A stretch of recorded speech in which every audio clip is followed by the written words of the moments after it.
В моей концепции я не могу встретиться с человеком, с которым у меня нет кармы. Если я с ним встретился на своем пути, значит, у меня есть с ним рану бандхана, то, что называется на санскрите, взаимный долг. Либо он мне должен, либо я должен. Ты какие-то вроде духовные отдаешь долги, а приходит физически прям в твою жизнь, а материальное. Ты видишь, когда ты начинаешь это делать, как у тебя многие двери открываются. Не то, что кармы развязываются, вообще вокруг ситуация меняется. Чудеса начинают случаться какие-то. Прям чудеса. Ты открываешь какую-нибудь книгу, даже Библию, самую, одну из величайших книг. Пока я не занимался энергетикой, для меня это было какой-то набор слов очень странных. Но после этого это совсем другая книга. Так же, как любая другая священная книга. Тебе просто ее нечем читать, оказывается, пока ты не обладаешь этими способностями, которым обладает каждый человек. Это просто нужно потратить на это время. То, что называются особенно чакры, да, центры энергетические, они должны истекать, потому что они нам не принадлежат. Мы как порталы, у нас есть точка, из которой эта энергия выходит. И это, конечно, мир широчайший. Он дает потом доступ к какому-то вселенскому знанию, изучать в принципе, как устроен весь мир. Я еще раз повторяю, что не могут сюда попасть какие-то люди, которым не привело их какое-то предназначение за этими знаниями. И это всегда прям магия.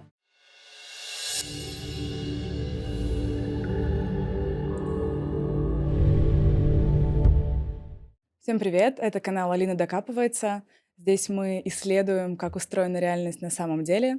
Говорим об эзотерике, психологии, религии, древних традициях. И сегодня у нас в гостях Ананта. Это практик энергетики. Ананта передает также практики энергетики. И интересен он тем, что Ананта более 30 лет в бизнесе, и одновременно с этим более 20 лет в индуизме и уже более 10 лет в закрытой традиции индуизма. Сама по себе энергия, энергетика, что это такое? Традиции, вот в той, в которой я нахожусь, есть понимание энергии. Да, оно во многих традициях оно есть. Это всего лишь инструмент, и это приходит с практиками развития этих аспектов внутри тела. И мы это называем в кругу своих, наших практикующих телом второго внимания. То, что за пределами физического тела, это тело второго внимания не значит не физическое тело. Это значит нечто большее. Нечто, включающее физическое тело, и еще вот эти энергии, которые внутри тела, за пределами физического тела. И это инструмент, которым можно познавать мир. Это как еще одни глаза, это как еще одни, или как алфавит, который ты узнаешь. Ты можешь быть рядом с библиотекой и внутри, где огромное количество знаний лежит в книгах, но пока ты не выучил азбуку, ты читать это не можешь. Так и с этим. Пока ты не освоил этот уровень энергии, просто самый первый, да, тебе недоступны какие-то знания, они просто не входят. Причем они входят через уши, через глаза. Ты открываешь какую-нибудь книгу, даже Библию, самую, одну из величайших книг. Пока я не занимался энергетикой, для меня это было какой-то набор слов очень странных. Но после этого это совсем другая книга, так же, как любая другая священная книга. Тебе просто ее нечем читать, оказывается, пока ты не обладаешь этими способностями, которым обладает каждый человек. Это просто нужно потратить на это время. А это время нужно изъять из просмотра рилсов, кино, жратвы какой-то, бани с пивом. Довольно сильно поменять жизнь приходится. Ты эти слышишь энергии, у тебя появляется желание сделать их более подвижными. Ты видишь, где какие-то вещи, которые не проточны. Потому что большая подвижность дает большее удовольствие, большую возможность каких-то реализаций идей. И там включаются новые аспекты. И это, конечно, мир широчайший. Действительно непознаваемый. Ключевые аспекты в этом, конечно, сознание, свободное сознание и сила, которая приходит в ответ на свободное сознание, потому что это два аспекта, как инь и янь, которые внутри тела второго внимания постоянно коммуницируют, хочешь ты этого или не хочешь. И такие люди, они есть вокруг нас, их прикольно замечать, они действительно интересные, подвижные, часто успешные, но это абсолютно не обязательно, не для всех это важно. Но в любом случае они живут гораздо более полноценную жизнь. Не скажу, что жизнь становится проще, она становится, наверное, сложнее, но она станет гораздо событийнее, интереснее, и это становится жизнью на самом деле. Это как в индуизме есть такое понятие дважды рожденный. Есть ритуалы, когда человек достигает какой-то подвижности энергии, он проходит ритуал инициации и называется дважды рожденным. Он наконец-то родился. До этого это было состояние пашу, опять же, связанного. Давай мы немножко проведем границу между энергией и сознанием, тоже для понимания наших людей. Вообще, хочу немножко такую вставить ремарку, что Ананта довольно далек пока что, да, от моей аудитории, да, и это человек больше, во-первых, в бизнесе, а во-вторых, он очень глубоко в практиках, в традиции, поэтому пока что мне, наверное, придется иногда брать роль такого объяснятеля на более человеческий язык, но именно по этой причине я очень не хотела записать с Анантой этот подкаст, потому что, ну, все-таки это очень высокий уровень глубины, и я думаю, что даже, ну, может быть, у кого-то через экран получится прочувствовать вообще, да, гораздо больше, чем слова. Вот. И поэтому иногда давай я тебя буду возвращать в такой человеческий язык, потому что я уверена, что вот многое, что мы сейчас сказали, что ты протранслировал, будет непонятно простым людям. Поэтому давай поподробнее про энергию. То есть вот мы говорили, да, про то, что везде текут энергии во всем мире, правильно? То есть они есть повсюду. И одновременно с этим есть сознание, и одновременно с этим есть тело второго внимания, которое есть у нас, у каждого человека, которым мы это все можем воспринимать. Вот, давай развернем вот здесь поподробней. Но я хотел бы вначале извиниться перед всей аудиторией, потому что это будет в большой степени вранье, потому что вербализовать процессы энергетические мы можем нашим вербальным аппаратом очень, ну, очень приближенно. Я попытаюсь упаковать, и это, в принципе, моя работа была всегда упаковывать нечто в более приемлемое для восприятия. Но максимально упрощая, вот та область практик, в которых я нахожусь, и другие люди, и многие на этой планете, наверное, и те группа людей, с которыми мы практикуем, для простоты мы приняли для себя, что есть физика, это физическое тело на уровне атомов, молекул, из которых формируются клетки в теле человека, мы изучаем все равно тело наше. Физика — это какая-то замороженная, кристаллизованная энергия. А сознание — это то, что кристаллизовалось и стало энергиями. То есть энергия — это кристаллизованное сознание. Так проще для восприятия. Это, конечно, не точное, но это очень образно, очень-очень образно. Но это сильно позволяет нам через наши ментальные конструкции, через мозг пропустить и понять какие-то законы. Почему происходит так или это. В процессе практик, когда мы переходим от слушания своего тела, процессов внутри на уровне физики, к уровню того, что есть энергии, которые описаны в огромном количестве трактатов, и в китайских, и в индуистских, как устроена система Нади, меридианов внутри тела энергетических, эти точки все энергетические, с которыми ведется терапия и акупунктура, да, например. Когда ты начинаешь это слышать, открывается следующий уровень для твоих практик, ты можешь работать с сознанием. Ну, или сознание может работать с тобой, тут как бы еще большой вопрос. Это очень крутые практики, это очень, ну, важный опыт, мне кажется, и абсолютно безопасный и интересный, потому что он дает потом доступ к какому-то вселенскому знанию. И неважно, как ты это знание будешь получать. Если ты пойдешь в любую из религий, любые тексты, любое взаимодействие с этой религией будет для тебя гораздо глубже, потому что ты слышишь это и читаешь не глазами. Прогресс в понимании, принятии этого объема знаний будет гораздо выше. Так сложилось, что я для себя, попробовав очень многое, остановился на индуизме. Были широко открытые двери, было глупо в это не войти, и я до сих пор этому очень сильно рад. Но описать словами сознание, какие-то работы или процессы с сознанием, да, невозможно. Их можно показать. Показать тому, у кого уже есть определенный инструментарий энергетический, он освоен, присвоен, и люди начали его использовать.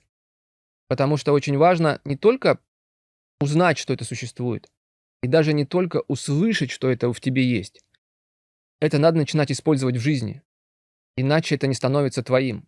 Правильно ли я тебя поняла вот насчет религии, да, и вот Библию тоже ты уже приводил в пример, что одно дело читать Библию или Коран или любое другое священное писание, просто читать, да, или знать, о чем там говорится, а другое дело это когда у тебя есть вот эти навыки, о которых ты говоришь, да, когда ты можешь слышать, ну, то есть чувствовать своим телом второго внимания энергии различные, то ты ту же самую священную книгу читаешь и понимаешь, и, наверное, даже так как это другой орган, да, восприятия, это не глаза, это не ум, то ты как-то вот осознаешь это совсем иным образом.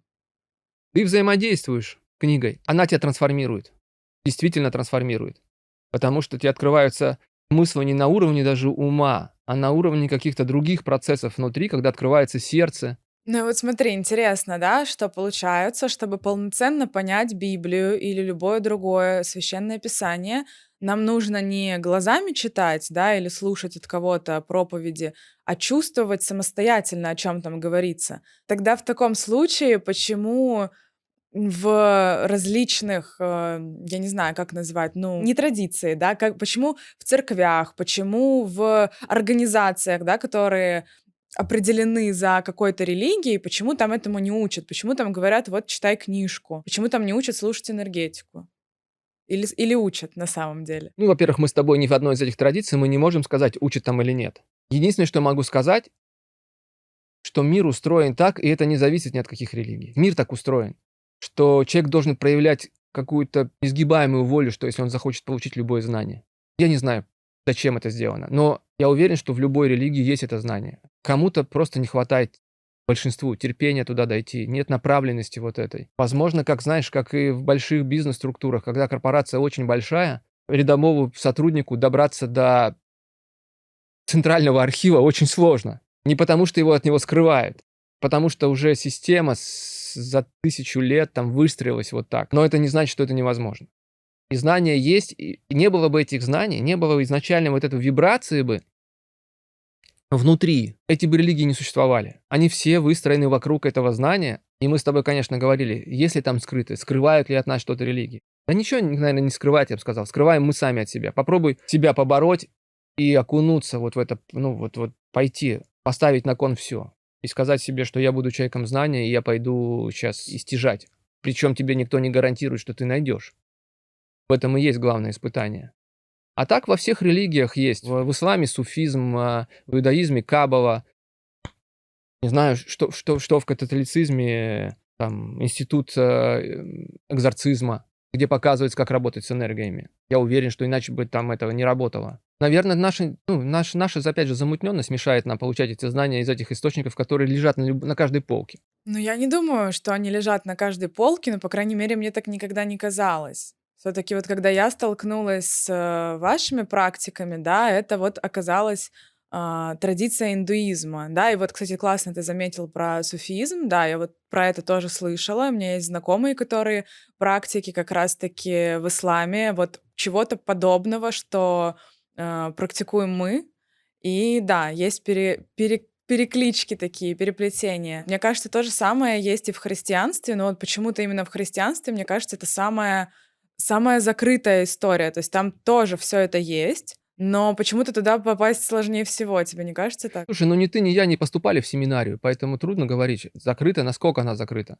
Есть книга книг, Библия. Ее открываешь, и там все описано. Если уметь это услышать, там все описано. Наверное, зачем что-то придумывать, если есть источник, из которого можно все это понять. Вопрос в том, что кто может это объяснить. Да, чтобы понять, нужно, что кто-то объяснял. Я сейчас разделяю практики с энергетикой, которые есть, и практики шривиди, да, это вот сакральное знание, традиции, в которой мы сейчас, я нахожусь лично, потому что это разные вещи. И традиции, наверное, индуистской там не занимались энергетикой в том виде, в котором мы. Это вот сейчас Кали-юга, да, и наш западный ум, как-то по-другому должен. Энергетика, форма та, которая сложилась, и ментальные конструкции наши, культурные, социокультурные, все это очень сильно влияет на энергетику. Это прям формирует определенную форму кокона, связи, которые к нему вот энергетически все подходят. Поэтому практики энергетики — это какой-то инструмент, позволяющий подступиться к нечто большему. В моем понимании, из того, что я изучал, и как говорит мой Ашан, все знание в мире можно разделить грубо на 3 рукава, по которым течет. Это путь правой руки, путь левой руки и срединный путь. Путь правой руки — это через книги, когда ты идешь и изучаешь священные книги, пытаясь разобраться, что там за буквами. И со временем к какому-то количеству людей это знание приходит. Есть путь левой руки — это чистый шаманизм, да, когда ты не через книги, а через переживаемый опыт познаешь мир, встречаясь с ним лицо в лицу, и там находятся какие-то силы, которые тебе объясняют, как все устроено, и дают какие-то знания. Но там еще все сложнее, да, потому что там выживаемость, я думаю, гораздо ниже, чем через все, которые идут через чтение книг. И есть срединный путь, когда находится учитель, который тебе, это называется прямая передача. Ты садишься перед ним, он показывает тебе энергию, показывает тело твое, и твое тело просто повторяет, если ему это надо, если ты так ему позволяешь, тело второго внимания. Да? Он открывает какие-то процессы, показывает внутри. Очень технологично, на самом деле, бывает. Мне очень нравится, как в китайской культуре, в цигуне это показывается очень технологично. Делай раз, делай два, делай три. И с какого-то раза у тебя получается. Так и здесь это прямая передача. Что мне нравится в этой традиции, в индуизме, в шривиде, знание есть всегда, это спанда, изначальная вибрация. Она присутствует и пронизывает все. Услышать ее можно тогда, когда у тебя настроена антенна. Вот ты сказал про кокон, и мне хочется немножко остановиться. Давай опишем все-таки для людей, кто еще не обладает, извините, такими, да, способностями, как у тебя, и не практиковал еще энергетику. И опишем для него все равно как-то хотя бы приблизительно. Я понимаю, что это все условное вранье, но что вообще присутствует в нашей энергетике? Что у нас, как в мире это все выглядит? И мне хочется, чтобы после вот просмотра нашего подкаста зрители тоже поняли, как у нас много всего вокруг нас, внутри нас, как многое мы из себя сами представляем. Просто пока что, если человек не практикует практики энергетики, он пока что этого еще не чувствует, не видит, не слышит. Но это все есть вот в нем самом. Опиши немножко это, как ты это видишь сейчас со своего уровня. Я пришел к этому через здоровье, потому что у меня были большие проблемы со здоровьем когда-то.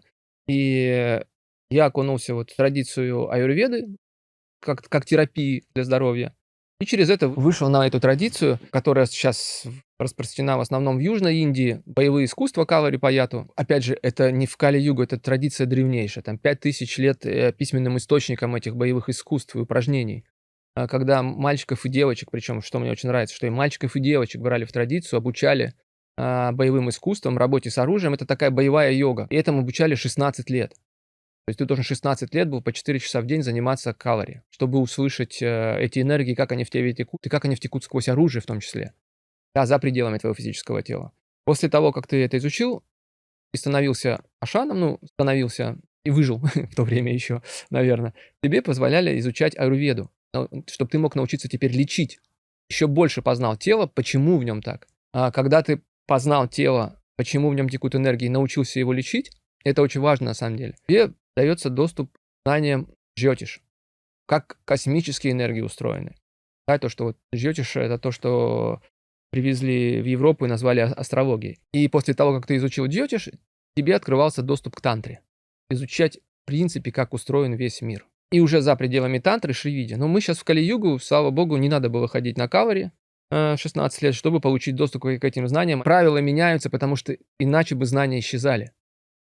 Слишком меняется мир, и традиционные какие-то правила передачи знаний тоже меняются. Слышание этих энергий — это самый первый этап. Без этого невозможно дальше. Приобретение каких-либо знаний. Соответственно, слышание каналов меридианов внутри тела — это очень просто услышать там кончики пальцев рук, кончики пальцев ног, как текут, выходят из тела каналы и заходят в тело каналы. Это можно прямо сейчас услышать.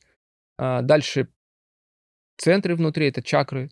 По изображению в интернет выдаст все эти чакры. Их тоже можно услышать. Есть технология, когда человек, который этим обладает, может это показать внутри себя, и твое тело, если ты ему позволишь, это услышит и откроет у себя, ну, задублирует этот процесс.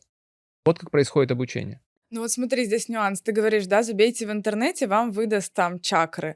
Но я вот уже знаю, да, что у нас не 7 чакр, как в интернете тебе выдаст, а у нас там еще просто миллионы чакр условно вверх, вниз, и внутри тела, и везде. Так что разная информация.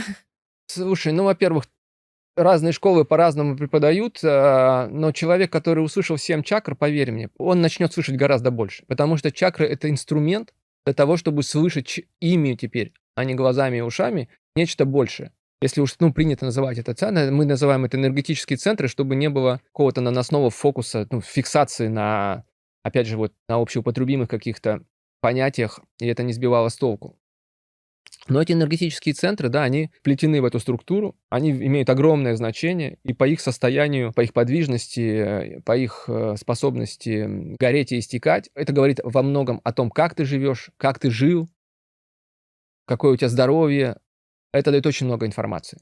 Дальше слышишь свой кокон, это какое-то пространство вокруг, на уровне там, метра вокруг, там, где настоящие из твоего тела энергии, да, заплетаются в определенную форму, яйцевидную такую, как кокона, да. И это наша социальная форма, в которой мы энергетически взаимодействуем с другими людьми, с другими энергиями. Это такая предохранительная оболочка. Это на самом деле основной, первый, самый ступень слышания своих энергий. Некоторые люди слышат это сразу, некоторые с рождения, да, приходят и уже приходят, потому что они слышат, но не знают, что с этим делать. А некоторым прям очень долго нужно, чтобы это услышать. И у меня четкое понимание, что те люди, которые на входе слышат, они становятся более сильными практиками. Ну, потому что у них вначале появляется упертость, а потом приходит результат. Часто люди, которые слышат все легко и сразу, ну, быстро достигают чего-то и дальше ленятся. Ну, или теряют интерес. Должно быть, это именно это время, чтобы у человека проявилось это намерение и желание эти знания искать и искать. Ну вот, допустим, да, вот ты говоришь кокон, да, через который мы взаимодействуем с другими людьми, все, что внутри нас происходит, каналы, меридианы, центры и так далее. То есть такая наша энергетическая структура, которая также есть и у мира. Вот кто-то видит это изначально с детства, ну, одаренные люди, да, их еще называют, кто-то идет к этому долгим путем. Но вот когда человек, допустим, доходит до этого, что меняется? Что происходит с этим человеком? Зачем ему это, грубо говоря? Большой вопрос. Большой вопрос, потому что нет ответа, зачем ему. Только сам человек себе может ответить. Использовать это в жизни можно. Ну, в первую очередь, для того, чтобы наладить свое здоровье, как-то гармонизировать свою жизнь. Но зачем ты живешь? Дальше станет вопрос, а зачем? Ну вот зачем и что я... Есть хорошая, это моего Ашана метафора о том, что большинство едет на автобусе, да, который идет от больницы, от роддома до кладбища. Ну, они к этот маршрут садятся, их посадили с детства, да, на этот маршрут, и они едут. Это дает возможность выйти из автобуса. Но куда ты пойдешь тогда, когда все поехали вот туда? А ты-то куда пойдешь? Вот это главный вопрос, который должен себе ответить практикующий. Что меняется в человеке, когда он начнет обладать этими, ну, слышать эти энергии и пробовать с миром взаимодействовать еще и на энергетическом плане? Ну, он сможет решать какие-то свои повседневные задачи еще на одном уровне. Он может трансформировать себя, да, видеть какие-то свои проблемы. И это добавить, если он ходит к психотерапевту или психологу, или видит что-то, это может добавить ему эффективности. Есть какие-то вопросы, я, опять же, не за всех не могу сказать, но есть какие-то вопросы, которые, возможно, на данном этапе психотерапия решает очень плохо или это очень дорого, да, и на уровне энергии какие-то вещи видны, и можно с этим поработать. Более гармонично можно выстроить отношения, когда ты видишь, где происходит потеря энергии, да. Я сейчас не хочу касаться этих шаблонов, вампиризма или что-то еще, потому что в нашей терминологии этого нет. Это что-то очень из литературы. То, что происходит потери, то, что происходят какие-то дыры, или что утекает и энергия, и сознание, с этим можно работать. Дает более какую-то спокойствие, стабильность, полноту. В индуизме, в тантре есть такое правило. Нет тантры без наставника. Есть понятие парампары, это потока знаний, который идет от учителей ниже. Он бесконечен, потому что ученики со временем становятся учителями, и этот поток должен не истекать. То есть можно энергии превратить в магию, остановиться где-то, растопыриться, использовать ее по-своему. К чему это приведет? Это приведет к завязыванию очень большого количества карм на нашем языке, вот с точки зрения индуизма. Для того, чтобы этого не происходило, нужно эту энергию использовать ради какого-то своего пути. Куда этот путь ведет? Вот этот главный ответ, и он уже не в области энергетики, он в области знания, которое за пределами энергетики.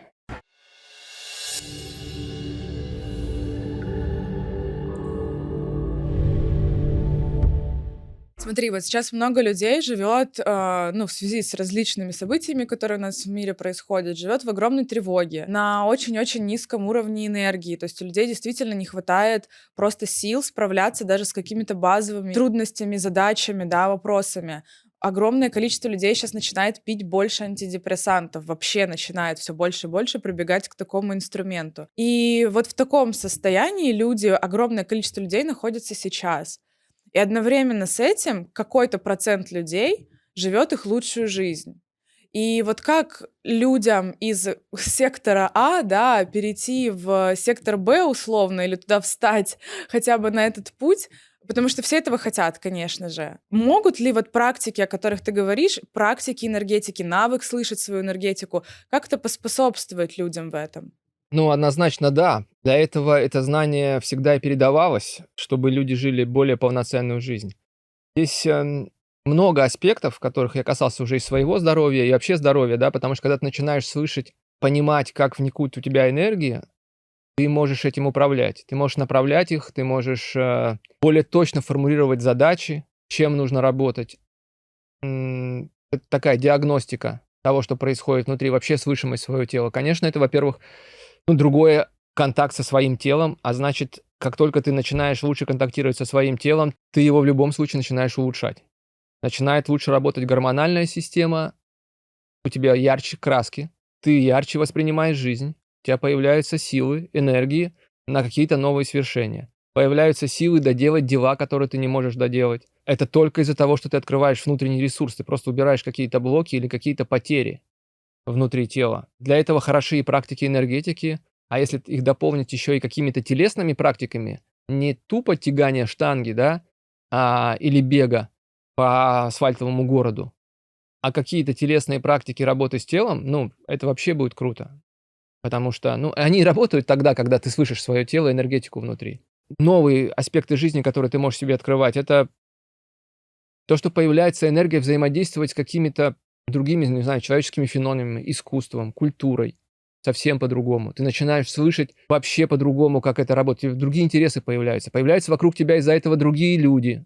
Меняется окружение, меняется твое, если ты хочешь, да, благосостояние. В моем понимании, благосостояние очень важный аспект внутри практик. В любом случае. Потому что ресурсы, как большинство говорят из интернета, деньги — это энергия, однозначно это энергия. И она нужна для того, чтобы развиваться, она нужна для того, чтобы дальше практиковать, для того, чтобы закрывать какие-то кармические долги. Финансовая свобода — это важный аспект. И когда появляются у тебя какие-то для этого ресурсы, это не впрямую связано, но это связано с того, что у тебя запускается поток каких-то изменений. И это становится жизнь становится событийной, насыщенной, правда, интересной. И в этом становится больше радости, какой-то плотности, чистоты в отношениях, больше искренности, которой всем не хватает. Ты упомянул, кстати, про кармические какие-то долги, да, кармические отношения. Вот мне здесь тоже кажется, что много людей это сейчас беспокоит, но моих зрителей так я знаю точно. Как можно действительно развязывать эти кармические узлы? Само слышание энергетики, истекание глубокого и работы вот над этими аспектами уже сильно меняет всю структуру, и какие-то вещи отваливаются. И в том числе и какие-то долги, какие-то вот кармические связи. Другое дело, что когда ты их осознаешь, ты вкладываешь в коммуникацию с человеком, с которым у тебя сложные отношения, совсем другую энергию. Ты просто хотя бы ее вкладываешь. И это приводит к такому или иному развязыванию долгов. И обычно это происходит более как-то гармонично и безболезненно, чем воевать. Именно слышание внутри своей энергетики, этих процессов, текучести и смена состояний позволяет тебе видеть, правильно ли ты двигаешься, правильно ли ты развиваешь отношения, правильные ли шаги ты делаешь для этого. Ты слышишь это не мозгом анализируешь, да, а в тебе что-то меняет состояние. Ты продумываешь какое-то решение, делаешь какое-то минимальное, возможно, действие и видишь, что в тебе что-то энергетически изменилось. Значит, оно было правильное. Ты идешь в сторону развязывания долгов. Что нужно вот так, так надо общаться. Такое действие совершить. Разверни, пожалуйста, про как раз-таки долги учителям, богам, и так далее. Очень интересный момент. Есть несколько уровней долгов, которые прописаны в ведах. Долги богам, долги учителям, долги роду и долги месту. Первый уровень долгов богам, на самом деле, это действительно это то, что делают во всех религиях. Это молиться. Это истекать. Это трудно объяснить, вербализовать лучше, чем это описано уже в священных книгах. Ты, когда что-то отдаешь, в тебя всегда больше приходит. И это как раз вот в практиках молитв работает, да, что чем больше ты осознанно вкладываешь, тем ты слышишь, как втекает в тебя больше сознания. На другом уровне, на физическом плане, есть огромное количество ритуалов. Когда ты, мы, например, в нашей группе, да, построили уже несколько храмов. Сейчас на Шри-Ланке придет строительство. И дальше мы, наверное, будем это делать. И нашему Ашану помогали в Индии строить. Прямо когда хочется это делать, потому что это достигается какая-то необъяснимая свобода. Что такое долги учителям? Забота о тех людях, которые передают тебе практики. Это может быть любая забота. Просто ты должен знать, что Но это как источник, из которого вот пьет вся деревня, да, есть родник. Но нужно хотя бы иногда прийти, его почистить, его там, ну, вокруг него что-то прибрать, как-то помочь. Традиции в Шривиди, ну, практики нельзя продавать. Ни мантры, ну, ничего нельзя продавать. Поэтому все построено на добровольных пожертвованиях, на дакшине, и вот забота о учителях и долг учителям все равно существует, ты его каким-то образом все равно должен отдавать.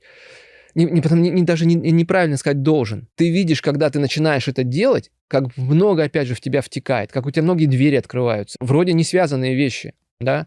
Ты какие-то вроде духовные отдаешь долги, приходит что-то физически прям в твою жизнь, материальное. Долги роду – это забота о своем роде, о родителях, о бабушках, дедушках, все, что ты называется родом, через который ты пришел, которые тебе открыли первую дверь в этот мир, да, благодаря которым ты родился. И в этой концепции, и мне она нравится, в том, что мы всегда должны только родителям.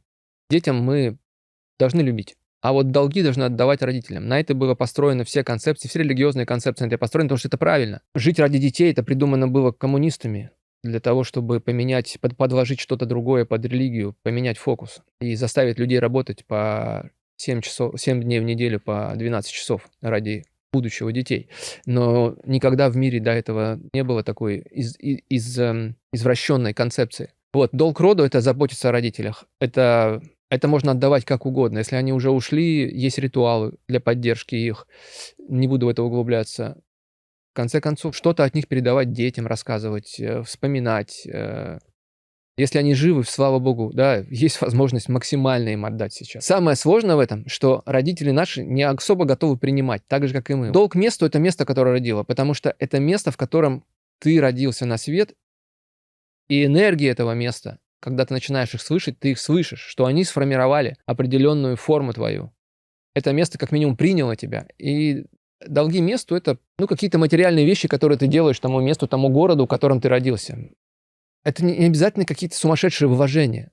Это что-то, что энергетически является отдачей долга. Но осознавание этих долгов сильно меняет твою ментальность. Когда ты принимаешь какие-то решения, материальные даже, да, и когда встречаешь людей, которые от тебя что-то требуют, и ты понимаешь, у тебя перед тобой такие уровни долгов, которые действительно, важны, они тебя трансформируют. И вот эти люди, которые почему-то решили, что они имеют право вот с тобой так поступать, у тебя появляется совсем другая система координат. Это первое. А второе, развязывание кармических долгов, это, мне кажется, тоже манипулятивная история, потому что с точки зрения индуизма, карма – это последствия действий. Они могут быть вот именно нашим мозгом, нашей какой-то культурной концепцией определяться негативными или позитивными. Нам должны или мы должны. С точки зрения энергии, это как знак-модуль в математике. Все равно, какой там был знак. Это и то, и другое является долгом. Поэтому очень важно научиться принимать. Очень часто к нам кто-то приходит и говорит: пойдем вот это, давай я тебе это дам. Слушай, у меня там освободилось, хочешь, я тебе отдам вот это. И мы отказываемся. И это для меня было прямо на долгие годы проблемой. Самый яркий случай, когда у меня были какие-то переговоры с близким мне человеком, с которым мы много общались. И он говорит, и мы с ним встречались в Питере. Он говорит: ты когда в Москву обратно? Я говорю: да, у меня завтра поезд. Он говорит: полетели, у меня самолет свой. А я никогда на частных самолетах не летал. И я такой: да нет, не надо. У меня там планы, там надо. И начал отмазываться. И потом выхожу из отеля, где мы встречались, такой: блин, а когда я в следующий раз? Это что со мной такое было? И начинаешь разматывать огромное количество помутнений какой-то навязанных, чужих абсолютно. И, скорее всего, от моих родителей, да, вот эта концепция, да, отказываться от чего-то, что тебе предлагают. В страхе, что тебе за это придется что-то отдать. А нет, тебе уже сейчас отдали, ты стал бы свободный. Вот как понять, всегда, получается, когда тебе что-то предлагают, это 100% тебе отдают. Не может ли быть такого, что вот как ты говоришь, да, что что-то за это будет? Ты примешь, и так завяжется, наоборот, только новая карма. Знаешь, когда тебе отдают коробку конфет, потому что вдруг ему внезапно врач позвонил и сказал, что ему нельзя сладкое. Это одно. Прими ты эту коробку конфет, да, и отдай дальше. Пускай процесс произойдет. Другое дело, когда тебя пытаются склонить к чему-то, чего тебе физическому телу будет больно, тут надо станцевать, надо понять, откуда это взялось решение, и вступить в диалог. Всегда нужно время, чтобы процесс запустился энергетически, и развязка произошла, нужно дать 5-10 минут. Не нужно обрывать, сказать: нет, мне не надо. Да пошел ты. Надо вступить в этот танец и понять, откуда, что, и как-то это все развяжется, и всегда это очень интересно. Это прям очень интересно и неожиданно. Когда ты, получается, обладаешь вот этим навыком слышать энергетику, как она течет в моменте, да, между там тобой и твоим собеседником, например, то ты легче принимаешь верные решения по поводу там принимать, не принимать, отдавать, не отдавать, и вот эта вся история. Да нет решения принимать и всегда отдавать. Правило простое в отдавании: не просят — не лезь, да, просят — не отказывай. Не факт, что нужно отдать то, что просит, но провзаимодействовать, понять, почему, и, может быть, как-то по-другому это разрешить ситуацию всегда нужно. На это нужно время, на это нужна энергия, свободное время, да. И вот именно слышание, оперирование энергиями позволяет этот ресурс иметь. Иметь этот люфт в том, что у тебя хватает времени вроде на незначительную какую-то просьбу отреагировать, и, возможно, она очень была значительна на самом деле. И это сильно трансформирует тебя, освободит от каких-то долгов взаимных. Кармических каких-то моментов, назовем их так, безоценочно, ты мозгом это никогда не решишь. Потому что мозг оперирует определенными формами, заложенными, и с ними вот этими нейромашинами, которыми он в нем запущены тобой. Ты этой задачи не решаешь. Надо слушать энергетику. Надо слышать энергетику внутри и с помощью этой же энергетики и коммуницировать. Там есть много инструментариев, постоянно быть истекаемой, ну, как бы слышать свой кокон, какие происходят изменения, как человек реагирует, как он на тебя в этот момент воздействует и почему. Это интересно, там много аспектов открывается. Не могу сказать, что я всюду успеваю, да, вот прямо так, потому что я очень много общаюсь. Иногда я скатываюсь все равно в какие-то формальные общения на уровне вербала, без энергетики. Иногда это я осознанно делаю. Ну, иногда в ситуации, это уже называется сталкинг. Ну, вот не сталкинг как преследование, а сталкинг, который имел в виду Кастанеда. Когда ты делаешь осознанную глупость, ты играешь какую-то роль. Да, и тогда ты просто человечески общаешься. Но это приходит с годами практик. Но во всем нужно оставаться каким-то искренним по отношению к себе, обязательно. Иначе закрывается сердце, неискренность закрывает истекание. Закрывается истекание твоих энергий, закрывается приток сознания. Ну и, соответственно, то есть если не отдаешь долги тоже, то тоже приток сознания перестает втекать в тебя сознание, правильно? И ты Мгм. становишься менее подвижным, и значит, наоборот, ну, ты как бы блокируешься, и блокируется все в твоей жизни внешней. Конечно, все блокируется и где-то копится. И когда оно где-то копится, оно ж обязательно потом прилетит все вместе. Поэтому нужно развязывать постоянно. Постоянно, постоянно искать возможности проявления, отдачи. Все, что с нами в жизни случается, вот почему мне нравится концепция воинов из Калари Паяту, возвращаясь, зацикливаясь, что когда ты воин, когда все, что вокруг тебя, это твоя ответственность, и это результат либо твоего действия, либо бездействия. Вот когда мы начинал я практики, больше я хапал результата, который мог бы оценить тогда негативным, это от моего бездействия. Я просто не совершил действия. Это то, о чем ты сейчас говоришь. Но все является результатом именно моего действия или бездействия. Когда ты это принимаешь и начинаешь ответственно к этому относиться, всю ответственность берешь на себя. Как бы исчезают какие-то негативные или какие-то последствия. Ну, они твои в любом случае. Круто, что они сейчас пришли. Хуже они придут, когда мне будет там 100 лет, и я буду еле подниматься. Здорово, что это прилетело прямо сейчас. В какой-то степени, знаешь, я сейчас думаю о том, что бездействие — это в том числе и наша закрытость вот к каким-то знаниям тоже, да, как ты говорил, к каким-то инструментам, к тем дверям, которые открываются. Да, ты знаешь, была хороший эксперимент в метавселенную какую-то, дали доступ, там огромное количество людей. 140 тысяч, что ли, было людей, которых провели, и у них не было аспектов времени, не было аспектов ресурсов, им все было доступно. Не было никакого аспекта пространства. И люди могли внутри перемещаться всюду, в этой виртуальной реальности. В среднем люди, хотя были не ограничены по времени, посетили 18 мест. А это все было под изучением, под наблюдением нейрофизиологов и психологов. И поняли, что основная клетка — это у нас внутри. Это концепция рая, которая разрабатывались искусственным интеллектом. Что тебе все доступно, у тебя больше нет никакого времени, ты не стареешь. И ты можешь перемещаться единомоментно куда угодно. Нет вот этих расстояний. И оказалось, что люди некоторые посещают 3 места и все. А некоторые там 30, но в среднем 18. И эти клетки внутри нас. Это не что-то, что нас ограничивает снаружи. Ты, когда возвращаясь к сознанию, когда в тебя много сознания втекает, оно растворяет эти клетки. Да, ты становишься действительно свободнее.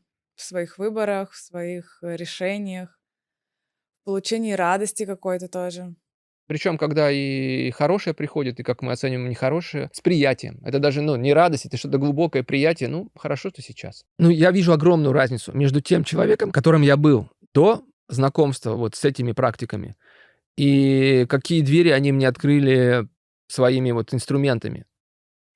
Даже я бы не так сказал, какие двери передо мной стали открываться, когда я стал более подвижный, когда у меня появилось вот это осознавание тела, и когда я нашел практики, которые позволили мне больше наполниться этими энергиями.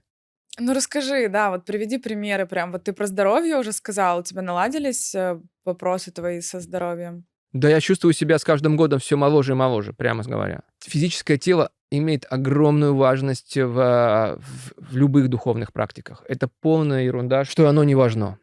Ну, в нашей традиции. Также это мое личное мнение, что личное благосостояние — это полная фигня. Типа, нет, должно быть здоровье, должны быть ресурсы для того, чтобы куда-то двигаться в практиках. И это важно. Я встречал, и ты, наверное, встречала на своем пути таких людей, которые говорили: я не про материальное, я отказался от материального в пользу духовной жизни. А что ты отказался, да? Ну, что у тебя было? Заводы, пароходы? Ты сначала попробуй проявить в себе ситхи, проявить в себе сверхвозможности, прояви эти энергии. Попробуй сначала это получить, вот потом откажись. Вот это будет действие силы.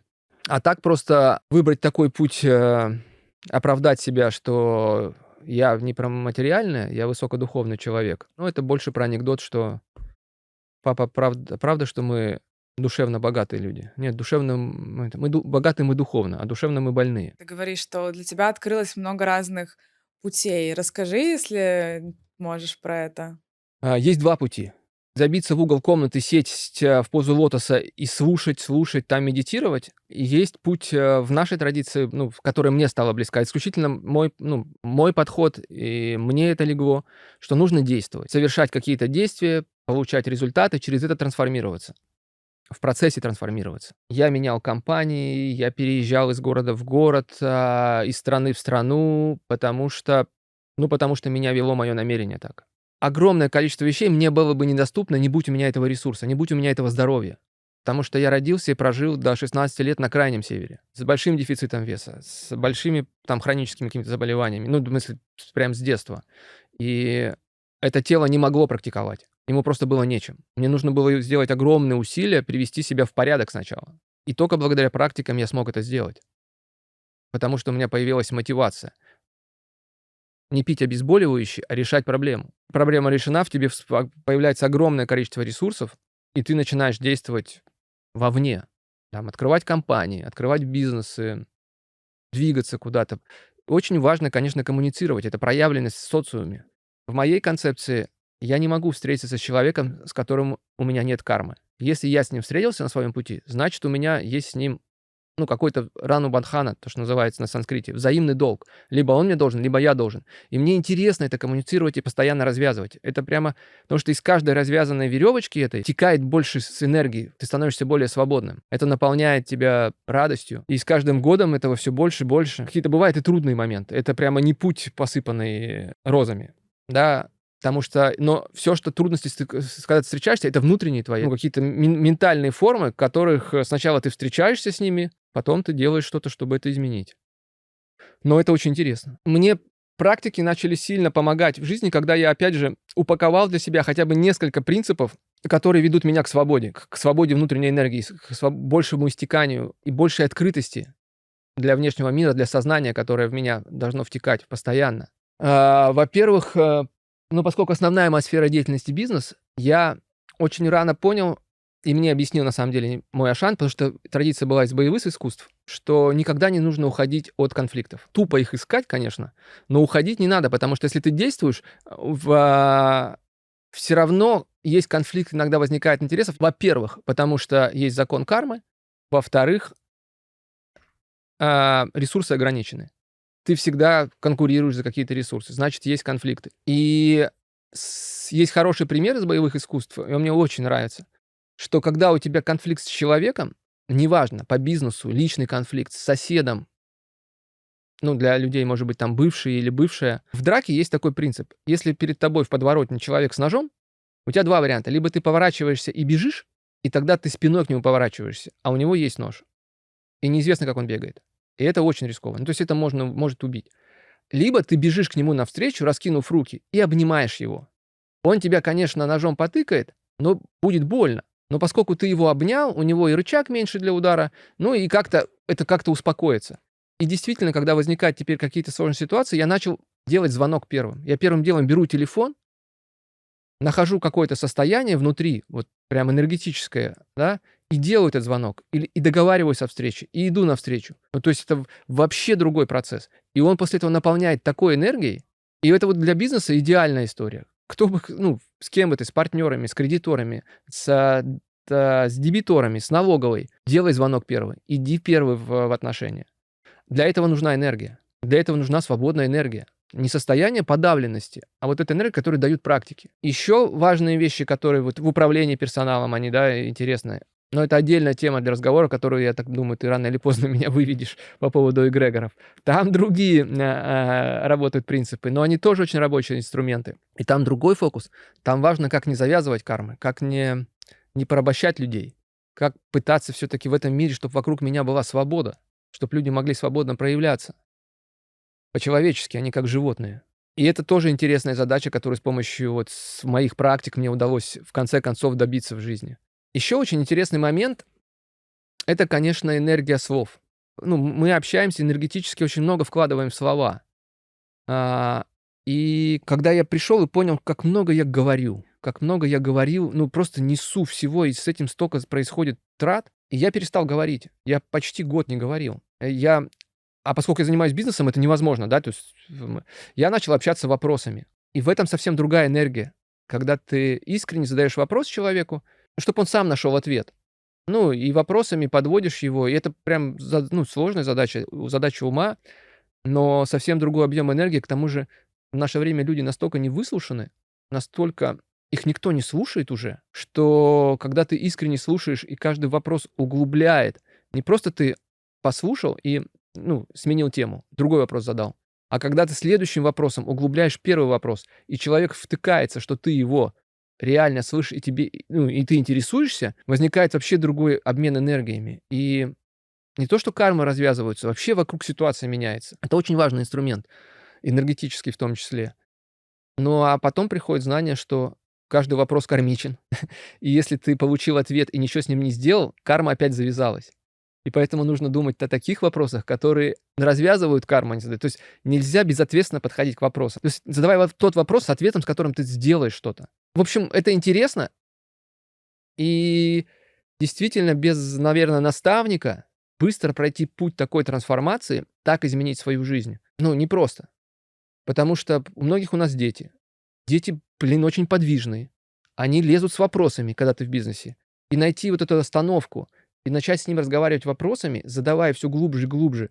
Видишь, как у него меняется энергетика, как он, ты из него как будто какую-то грязь достаешь, чистишь все, и он, любой человек, да, он чистится в этот момент. Мне кажется, вот это очень классная тема. Опиши прям поподробнее. Мне стало интересно вот то, что ты сказала на примере с детьми. Вот как ты, когда взаимодействуешь с ребенком, вот ты, получается, можешь видеть, да, все процессы, которые в том числе не только в тебе текут, но и, например, в твоем ребенке. Вот как ты выразился, да, ты видишь, чем он наполнен, как у него течет энергия. Можешь, наверное, даже где-то что-то подшаманить, или как вот ты здесь скажешь? Подшаманить — это, конечно, все очень кармично, но в этой концепции есть такая, в моей концепции, да, и это уже не практика, это уже традиция.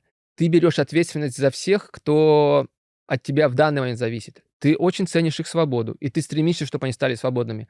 Но пока это мой ребенок, и он без меня не выживет, это моя ответственность, это часть меня, это часть моего физического тела. Если, например, я иду прохожу через дверной проем и случайно заделся локтем, и знаете, как по нерву, и очень больно. Я же руку не отрубаю себе в этот момент, не ору на нее матом. Я, ее прижимаю к себе, пытаюсь как-то, чтобы успокоить эту боль. Так же и с ребенком. Если что-то он делает, я же не ору, не надо на него орать и хвататься за что-то. Надо прижать к себе, надо понять, что это происходит. И, конечно, много есть инструментов, как помогать в этом. На уровне энергетики уже. Да, это и видеть его кокон, своим сознанием наполнять какие-то вещи, помогать. Это и видеть какие-то, опять же, это какие-то шаманские штучки, но, видеть, что из школы он притащил такого грязного и что лучше снять. Иногда помогает шлепок по жопе. Ну, просто сбить рукой своей, да, какую-то, неправильную подключку. Но для этого надо это видеть. Это видеть не глазами, это видеть, на теле второго внимания, по изменениям, которые произошли с ним. Как он замедлился, что в нем не так потекло, взгляд поменялся. Ну, очень много факторов, которые можно заметить. А это что касательно близких своих людей, да. Этим не надо заниматься со всеми людьми на улице. И поэтому вопрос там, целительства для меня довольно сложный в плане завязывания кармических долгов. Вообще очень много сложных таких профессий у людей, которые прямо для меня пока открытый вопрос, как они справляются с этим. Понятно, что ребенок вырастил, ты дал ему свободу, все, он дальше отключил его от себя, пускай занимается своей жизнью сам. Сложил нужные, инструменты ему в рюкзачок. Будет он пользоваться этими инструментами, не будет. Это его дело. Ну вот мне стало интересно, ты, получается, можешь, например, видеть, да, как в том числе на твоем ребенке отражается, вот, накричал ты на него, например, или спокойно объяснил. Вот ты как-то ему там подзатыльник отвесил или что-то, да, как это, то есть ты видишь не просто своими какими-то догадками, да, а ты видишь именно, как меняется энергетика твоего ребенка. Я, да, во-первых, не накричал, подзатыльник не дал. Ну, то есть надо сделать так, чтобы этого не надо было делать. Потому что, когда ты обладаешь определенным уровнем энергии, ты накричать можешь так, что, ну, потом сам не соберешь. И это позволяет практике, на самом деле, выстраивать жизнь так, чтобы просто этого не случалось. Чтобы изначально была выстроена вся энергетика и защита, такая интенсивность, чтобы этого не случалось. И это видно, да. Это даже не надо тратить свое сознание, то, чтобы это видеть. Ты когда делаешь все правильно, оно уже происходит все правильно. Но в начале практик, конечно, было много откровений таких, шокирующих, когда ты начинаешь только с этим взаимодействовать, и это очень интересно. Особенно там с родителями, ну, в общем, со всеми очень интересно. Открывается больше сердца для многих процессов, в которых ты просто раньше не включал. Аспект любви даже. А этот аспект меняет все. Что ты имеешь в виду в начале практик? Вот, как долго нужно практиковать, чтобы, например, начать видеть вот это взаимодействие между детьми, между другими людьми, да, как через твою энергетику, через изменение что-то в твоей энергетике, да, или управление этим процессом, меняется отношение с людьми или даже сами люди? Вот сколько нужно практиковать до этого? Тут вопрос не сколько практиковать, а в том, что очень трудно, и мне было очень трудно начать доверять себе. А не совпадение ли это? И это прямо для моего мозга, который там на математике воспитан, было очень сложно, потому что это невычислимая история. Ну, все время кажется, это совпадение, совпадение, совпадение. Но как только ты переключаешься в режим, все, никаких совпадений нету, давай поживем.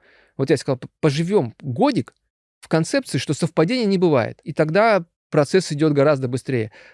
И поэтому вопрос для каждого человека открытый, насколько он быстро переключится в режим, что я принял концепцию и какое-то время в ней поживу. Не понравится — выйду.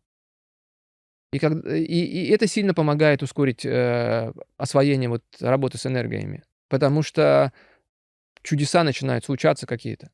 Прям чудеса. И важно их принять, потому что если ты отказался от этого, что это не ты причина этого, не твоя какая-то вот, энергетическое какое-то воздействие, желание внутри, да, неосознанное, то процесс закрывается надолго, и нужно снова вот практиковать. А вообще вот это слышание первых энергий — это, конечно, месяц-два работы для большинства людей.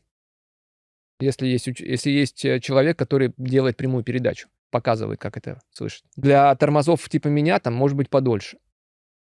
Но я просто упертый был всегда.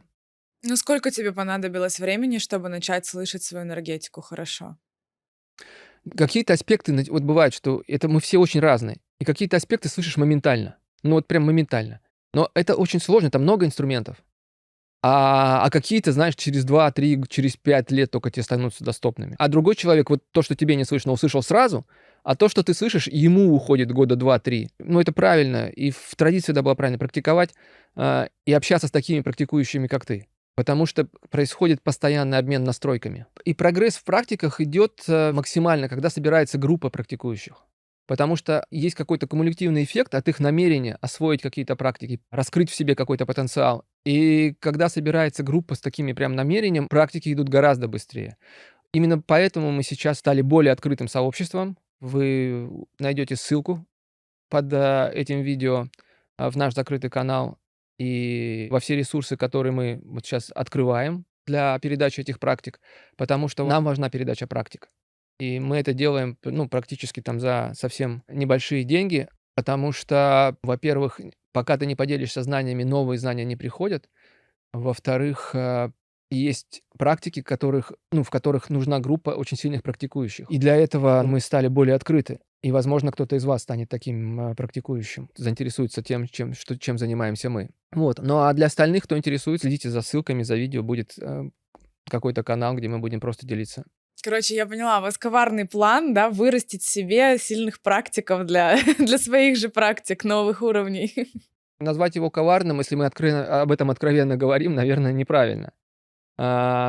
Поделиться знаниями важно, потому что пока ты старое не отдашь, новые не приходят. А поток знаний по парампоре, проходит, он прям идет постоянно. На нем не должно быть плотин. Знания в людях, которые приходят, открываются вообще безумно интересным образом.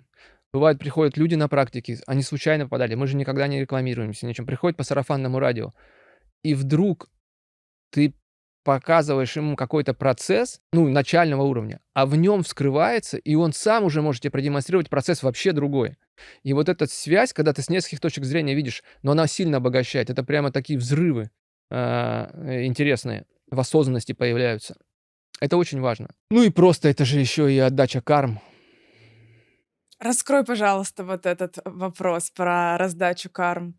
Вот эта передача практик, это сразу два аспекта закрывает. Отдача долгов богам и отдача долгов учителям. Потому что ты продолжаешь передавать знания, и люди, когда истекают, это же нечто божественное через них проявляется в свет. Это то, что и нужно.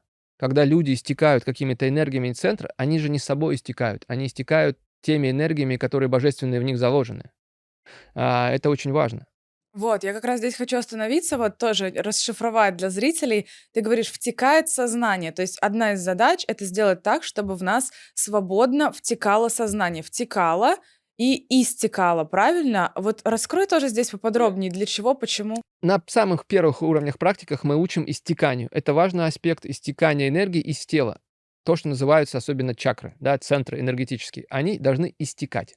Потому что они нам не принадлежат. Мы как порталы. У нас есть точка, из которой эта энергия выходит. Это запускает процесс втекания сознания в тело. Чем больше ты истекаешь, тем больше сознание втекает. Так, это физический закон. Нет смысла его сейчас объяснять. Это надо просто почувствовать. Так, и И если в тебя втекает большее количество сознаний, то что? Оно нам зачем? Какая плюшка в этом? в том, что ты становишься подвижнее, все энергии в тебе становятся подвижнее, у тебя появляется это избитое слово осознанность, но это прямо вот это слово. Когда ты видишь гораздо больше, слышишь гораздо больше, ты можешь своей энергией, тело второго внимания, гораздо больше процессов и видеть, и действовать из него. Это только то, что мы касаемся аспекта втекания сознания. Второй момент. Есть такой еще аспект, как сила. Как инь-янь, черное и белое. Втекает сияющее сознание в тебя, изначальный Шива. Тогда он привлекает шакти, привлекает силу, женщину. То есть в индуизме это два аспекта, мужского и женского. Втекает сила, и эта сила дает тебе возможность дальше действовать.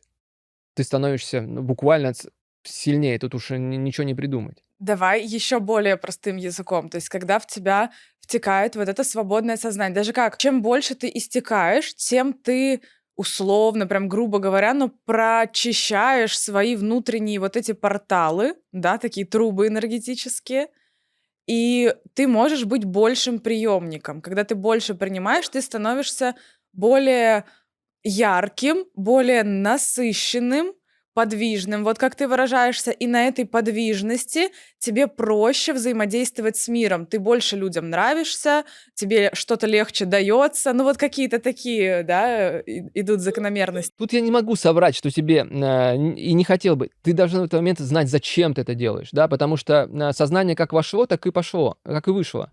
И также ты его потерял в каком-то процессе, да, в своем привычном. Поэтому это ресурс.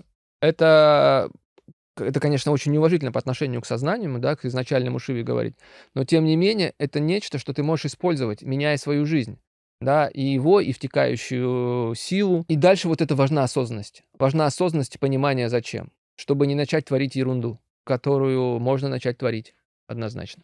Скажи, пожалуйста, про тот проект, в который сейчас наконец-то можно теперь попасть каждому абсолютно, потому что раньше это были очень закрытые сообщества, в которые можно было попасть только по особому приглашению, скажем так. И сейчас ребята открывают двери для всех желающих по уже тем причинам, которые они объяснили, да, должны всегда течь знания, течь дальше. Расскажи, пожалуйста, о вашем сообществе поподробнее. Да, с удовольствием. Мы действительно уже, 20 лет больше практикуем. Вот ребята, которые собрались, и передают практики уже больше, наверное, 15 лет. И мы собрались сейчас группу, которая готова это делать системно, прям на регулярной основе. Мы находимся в традиции Шривидии, но то, что мы организовали, вот эту школу практик, называли ее «Храм Духа Вира».